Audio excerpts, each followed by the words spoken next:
Hello दोस्तों, तो कैसे हैं आप सभी। और आज मैं बहुत दिनों के बाद एक वीडियो लेकर आई हूँ क्योंकि बहुत दिनों से मेरी तबीयत सही नहीं चल रही है, जिसकी वजह से मैं कोई वीडियो नहीं बना पा रही थी।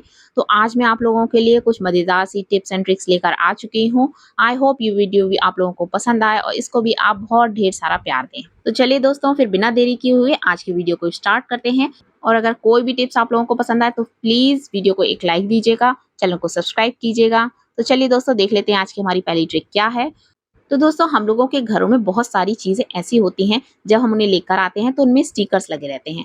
और जब हम उनके स्टिकर्स को निकाल देते हैं तो उसमें इस तरीके का चिपचिपा सा जो स्टिकर का निशान होता है वो रह जाता है।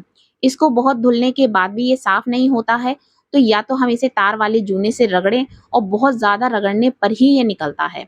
और इसको मैंने ये मेरी बेटी का टिफ़िन है, इसको मैंने बहुत बार साफ किया है, पर जो इसका चिपचिपा वाला जो पन है ना, वो बिल्कुल भी साफ नहीं हो रहा है और अभी तक ये बहुत ज़्यादा स्टिक होता है। मैं आपको इस पर एक कागज़ चिपका कर दिखाती हूँ। आप लोगों को अगर कैमरे में अच्छे से निशान नहीं दिख रहा है तो ये देखिए, यहाँ जो मैंने कागज़ चिपकाया है, यहाँ पर ये स्टिकर लगा हुआ था और ये देखिए कागज़ भी इसमें चिपक रहा है। तो इस तरीके से ये जो निशान होता है ना, ये धीरे-धीरे हाथ लगते-लगते बहुत ज़्यादा गंदा हो जाता है।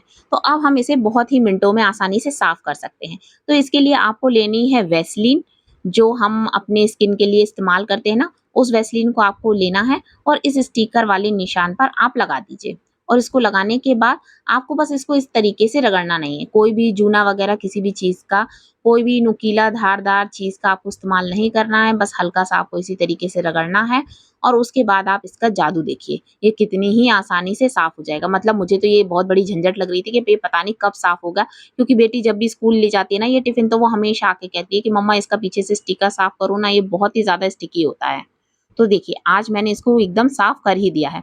और इस तरीके के निशान हम लोगों की सैंडल्स में भी हो जाते हैं। जैसे कभी-कभी हम लोग न्यू सैंडल लेकर आते, कोई नई चप्पल होती है, तो उसमें पीछे स्टिकर लगा रहता है और अगर वो स्टिकर निकल जाता है, उसके बाद बार-बार पैर उस पर चिपकता है। उसके बाद वो गंदा हो जाता है बहुत ज़्यादा और हमारी नई चप्पल भी खराब लगने लगती है। और वो जब बार-बार हम उसको पहनते हैं ना, तो वो भी बहुत अनकम्फर्टेबल सा लगता है। तो ये देखिए, ज़रा-सा मैंने इसको रगड़ा और रगड़ने के बाद ये देखिए, इसकी जितनी भी उसमें स्टिकर का जितना भी निशान था वो सारा एकदम से साफ हो गया। ना ही कोई जूने का इस्तेमाल किया है हमने, ना ही किसी चाकू का इस्तेमाल किया है और ना ही आपकी कोई भी चीज़ इस तरीके की होगी ना, वो खराब भी नहीं होगी। तो देख लिए कितना आसान है इस तरीके के स्टिकर को साफ करना। तो दोस्तों, आई होप इससे आपकी थोड़ी बहुत मुश्किल आसान हुई हो, क्योंकि हमारे घर में ऐसी बहुत सारी चीज़ें होती हैं। तो अब बस मैं इसको एक कपड़ा लेकर इसको साफ कर देंगे और मैं आपको फिर दिखाती हूँ कि ये स्टिकर देखिए बिल्कुल पूरी तरीके से निकल चुका है। तो ये देखिए एकदम शाइन कर रहा है, कहीं पर भी कोई भी निशान इसमें नहीं है और कोई भी स्क्रैच भी इसमें नहीं आया है कि जिसकी वजह से हमारी कोई भी चीज़ है, कोई भी बॉक्स है, कोई भी काँच का बर्तन भी हो सकता है जो कि खराब नहीं होगा। तब इस तरीके से आप स्टिकर्स को बहुत आसानी से साफ कर सकते हैं।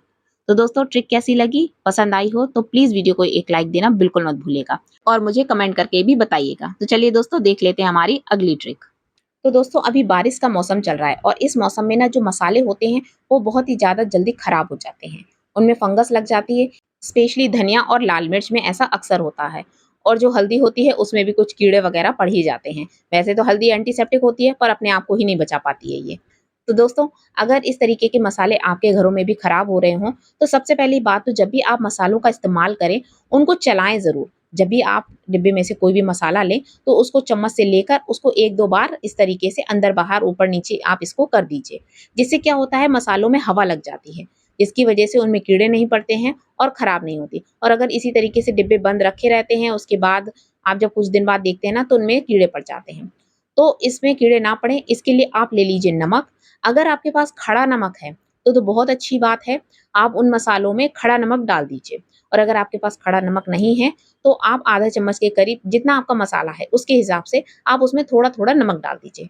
सभी मसालों में नमक डाल के आप रख दीजिए, अच्छी तरीके से उनको मिक्स कर दीजिए, तो आपके मसाले जो हैं वो कभी भी खराब नहीं होंगे। मैं अपने मसालों में इस तरीके से करके रखती हूँ और मैं धनिया वगैरह काफ़ी क्वांटिटी में पीस के रखती हूँ और मेरी कभी भी ये खराब नहीं होती है और मेरे मसाले इसी तरीके से सालों-साल चलते हैं। तो बस दोस्तों, अब आप भी अपने मसालों में इसी तरीके से नमक मिलाकर रखने की आदत डाल लीजिए। और हाँ, जब भी आप कोई भी सब्जी वगैरह बनाएँ ना, तो इस बात का ज़रूर ध्यान रखें कि आपके मसालों में थोड़ा-सा नमक मिला हुआ है, तो सब्जियों में नमक उसी हिसाब से मिलाएँ कि जितना मसालों में नमक आपने डाला हुआ है, तो सब्जी में कहीं नमक आपका ज़्यादा ना हो जाए। तो इसलिए सब्जी का भी अंदाज़ा रखें कि उसमें आपको कितना नमक डालना है। इसीलिए अगर आप पिसे नमक की जगह खड़े नमक का इस्तेमाल करेंगे ना, तो वो आप लोगों के लिए ज़्यादा फ़ायदेमंद रहेगा। क्योंकि खड़ा नमक ऊपर से ही दिखाई दे जाएगा, तो आप उसको हटाकर मसालों को निकाल सकते हैं। तो इससे सब्ज़ी में भी जो नमक बढ़ने की जो कभी-कभी ऐसा हो सकता है ना कि हमें ध्यान नहीं रहा, तो इससे सब्जियों में नमक भी नहीं बढ़ेगा और आपके जो मसाले हैं, वो भी खराब नहीं होंगे। मेरे पास खड़ा नमक नहीं था, इसलिए मैंने उसमें पिसा हुआ नमक डाला है और वैसे पिसा हुआ नमक भी अगर आप मिलाएँगे, तो उससे भी मसाले खराब नहीं होते हैं। तो दोस्तों आई होप आपको ये ट्रिक भी पसंद आई हो। तो चलिए दोस्तों देख लेते हैं हमारी अगली ट्रिक। तो दोस्तों आज मैं आप लोगों को बता रही हूँ कि हमारे घरों में कितनी सारी ऐसी चीज़ें होती हैं जो वेस्ट पड़ी रहती हैं और उनका भी हम बहुत अच्छे से इस्तेमाल कर सकते हैं। जैसे कि ये चश्मे का केस है। जब भी हम लोग कोई नया चश्मा खरीदते हैं, हमेशा वो किसी ना किसी केस में आता है। तो चश्मा तो कई बार होता है इस्तेमाल करते हैं, टूट जाता है या नया चश्मा बन जाता है, पर हर चश्मे के साथ एक केस ज़रूर आता है। तो इस तरीके से हमारे घरों में चश्मे के केस के ढेर लग जाते हैं। तो आप इसका कैसे इस्तेमाल कर सकते हैं, वो मैं आपको बताती हूँ। जैसे मैं इसका इस्तेमाल कर रही हूँ अपने एक्स्ट्रा चार्जर या जो केबल वायर होती हैं या चार्जर एडाप्टर होते हैं, उनको रखने के लिए मैं इनका इस्तेमाल कर रही हूँ। क्योंकि इस तरीके से जो वायर पड़ी रहती हैं, उनको मैनेज करना बहुत मुश्किल होता है और जो चार्जर आप इस्तेमाल नहीं करते हैं, उनमें कभी भी इस तरीके के से वायर लगाकर आप उन्हें मत रखिए। क्योंकि इससे क्या होता है, उनको खराब होने का भी डर रहता है। तो इसलिए जब भी आप जिस चार्जर को इस्तेमाल नहीं कर रहे हैं, उसमें से जो उसकी केबल है, उसको हमेशा हटा कर रखिए, जिससे कि जो चार्जर का पॉइंट है, वो कभी खराब ना हो। तो मैं इस बॉक्स में अपना चार्जर और इसके जो वायर है, उसको रखने वाली हूँ। आप इन बॉक्सेस का और भी तरीके से इस्तेमाल कर सकते हैं। आपके घर में कोई भी ऐसी चीज़ हो, जो आप रखने चाहते हो, तो आप उसको इसमें रख सकते हैं। आप अपनी ज़रूरत के हिसाब से इसका इस्तेमाल कर सकते हैं। बस मैं आपको एक आइडिया दे रही हूँ कि आप इनका भी इस्तेमाल अपने घर में चीज़ों को रखने के लिए कर सकते हैं। जैसे मैंने इसका इस्तेमाल किया है अपने एक्स्ट्रा चार्जर को रखने के लिए। इस तरीके से आप इसमें चार्जर रख लीजिए, वायर रख लीजिए या आप कहीं बाहर जा रहे हैं, तो इस तरीके से चार्जर को आप इसमें रखकर लेकर जा सकते हैं। जिससे कि जब आप बैग में या किसी भी अपने पर्स वगैरह में चार्जर डालते हैं ना, तो हम चार्जर डालते हैं, उसका वायर डालते हैं और जब हम सामान निकालते हैं, तो उसमें वो बिध जाता है। तो इससे अगर आप इस तरीके से बॉक्स में आप रखेंगे ना, तो आपको उसको अपने पर्स में ढूँढना भी नहीं पड़ेगा और चीज़ें काफ़ी ऑर्गनाइज़ रहेंगी। तो इसी तरीके से मेरे पास एक और चश्मे का केस था और ये काफ़ी बड़ा है, तो इसका भी मैं इस्तेमाल कर रही हूँ। तो मेरे पास जितने भी एक्स्ट्रा वायर्स हैं, उन सभी को मैं इसमें रख दूँगी। तो मैंने तो इसका इस्तेमाल चार्जर और उनके वायर्स रखने के लिए किया है। आप इनका किस चीज़ के लिए इस्तेमाल करना चाहते हैं, ये आपकी ज़रूरत पे डिपेंड करता है। तो दोस्तों, इन बॉक्सेस को देख के आपको अपनी कौन-सी ज़रूरत याद आई है, मुझे कमेंट करके ज़रूर बताइएगा कि आप इनका किसमें इस्तेमाल करने वाले हैं। तो चलिए देख लेते हैं हमारी नेक्स्ट ट्रिक। तो दोस्तों, अभी बारिश का मौसम चल रहा है और इस मौसम में ना इन्फेक्शन बहुत ज़्यादा जल्दी हो जाता है। कई लोगों के हाथों में हो जाता है, पैरों की उँगलियों में हो जाता है। इन जगहों पर इन्फेक्शन काफ़ी जल्दी फैलता है। क्या होता है कि हमारी जो बॉडी होती है उसमें पानी लगता रहता है जिसकी वजह से वो अच्छे से ड्राई नहीं हो पाती है। इस मौसम में मॉइस्चर बहुत ज़्यादा रहता है, ह्यूमिडिटी बहुत ज़्यादा रहती है, जिसकी वजह से बहुत लोगों के हाथों में और पैरों में फंगस हो जाती है। वैसे तो इस मौसम में ये होना बहुत ही एक नॉर्मल बात है, पर कभी-कभी ये बहुत ही ज़्यादा बढ़ जाती है और प्रॉब्लम बन जाती है।